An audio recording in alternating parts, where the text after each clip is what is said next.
Assalamualaikum warahmatullahi wabarakatuh. Alhamdulillahirabbil alamin. Assalatu wassalamu ala asrofil anbiya'i wal mursalin sayyidina Muhammadin wa ala alihi wa sahbihi ajmain. Amma ba'du. Alhamdulillah, puji syukur kita dapat melakukan pembelajaran meskipun melalui daring dalam mata kuliah Sistem Ekonomi Islam. Pada kesempatan kali ini, pembelajaran yang akan kita pelajari adalah Sistem Ekonomi Pancasila.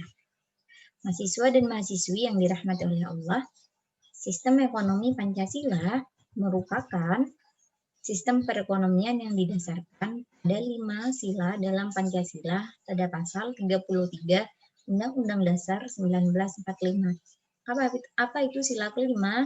Sila kelima berbunyi keadilan sosial bagi seluruh rakyat Indonesia. Pada esensinya, ekonomi Pancasila itu adalah suatu konsep kebijaksanaan ekonomi. Setelah mengalami pergerakan seperti bandul jam dari kiri ke kanan hingga mencapai titik keseimbangan. Jadi yang paling penting di sini adalah tujuannya untuk mencapai titik keseimbangan. Lalu ekonomi Pancasila juga disebut sebagai ekonomi yang berasaskan kekeluargaan, kegotong royongan, dan kerjasama. Lalu apa saja ciri-cirinya? Ciri-ciri ekonomi Pancasila yang pertama adalah adanya peran dominan koperasi dalam kehidupan ekonomi. Jadi koperasi berperan penting di sini. Ekonomi Pancasila harus didasarkan pada asas kekeluargaan dan prinsip yang harmoni. Karena dalam koperasi itu yang dominannya harus pada prinsip kekeluargaan. Yang kedua adalah diterapkannya rangsangan yang bersifat ekonomis maupun moral untuk menggerakkan roda perekonomian. Maksudnya apa? Hal ini bersumber dari pandangan bahwa manusia bukan hanya economic man, melainkan juga social and religious man. Sifat manusia yang terakhir ini bisa dikembangkan dengan sifat yang pertama sebagai sumber kegiatan duniawi, sumber kegiatan ekonominya. Lalu apa motifnya? Motifnya untuk mengoptimalkan terpenuhinya kepentingan pribadi dan oportunisme, bukan lagi satu-satunya motif atau bukan lagi motif yang paling kuat bagi berputarnya roda kegiatan ekonomi. Lalu apa selanjutnya? Selanjutnya adalah adanya kecenderungan dan kehendak sosial yang kuat ke arah egalitarisme atau kemerataan sosial. Dalam hal ini, cita-cita ekonomi Pancasila menunjukkan kesamaan dengan doktrin dasar hampir semua agama besar yang ada maupun dengan cita-cita yang terkandung dalam sistem ekonomi sosial sekuler. Jadi kemerataan sosial itu sangat penting di sini. Terus selanjutnya adalah diberikannya prioritas utama pada terciptanya suatu perekonomian nasional yang tangguh.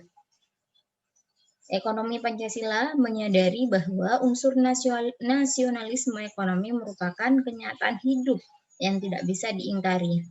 Kalau kita jujur melihat kenyataan, maka akan terlihat bahwa teori liberalisme maupun teori sosialisme yang mendasarkan pada konsep kosmopitalisme dan solidaritas internasional telah terlalu sering menjadi sumber kemunafikan bagi praktisi-praktisinya. Setidaknya dari segi ini, kedua isme besar tersebut adalah utopia. Lalu apa saja karakteristik dari sistem ekonomi Pancasila? 5 karakter. Yang pertama adalah ekonomi Pancasila. Dalam ekonomi Pancasila itu sendiri, koperasi merupakan soko guru perekonomian. Jadi yang paling utama dalam sistem ekonomi Pancasila adalah koperasi. Terus yang poin kedua, perekonomian digerakkan oleh rangsangan-rangsangan ekonomi, sosial, dan moral. Jadi perekonomian itu bergerak dari rangsangan-rangsangan ekonomi, baik itu melalui sosial juga moral. Terus yang selanjutnya adalah egalitarisme, kehendak yang dari seluruh masyarakat Indonesia ke arah keadaan kemerataan sosial. Yang poin keempat, adanya kaitannya dengan sila persatuan Indonesia, yaitu sila kelima, keadilan sosial bagi seluruh rakyat Indonesia. Terus yang terakhir adalah ekonomi Pancasila, terdapat ketegasan terhadap keseimbangan antara perencanaan sentral dengan tekanan pada desentralisasi di dalam pelaksanaan kegiatan-kegiatan ekonomi.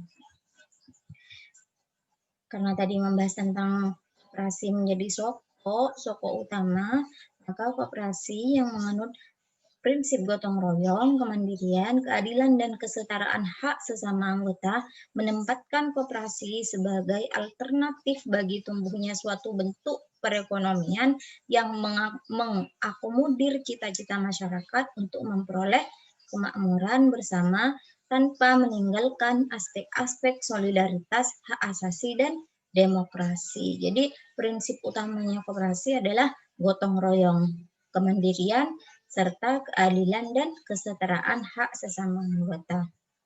Lalu apa saja ideologi koperasi? Ideologi koperasi di sini terbagi menjadi 4. Yang pertama adalah mengusahakan kebutuhan secara bersama-sama dan memanfaatkannya untuk kepentingan dan kemakmuran bersama pula.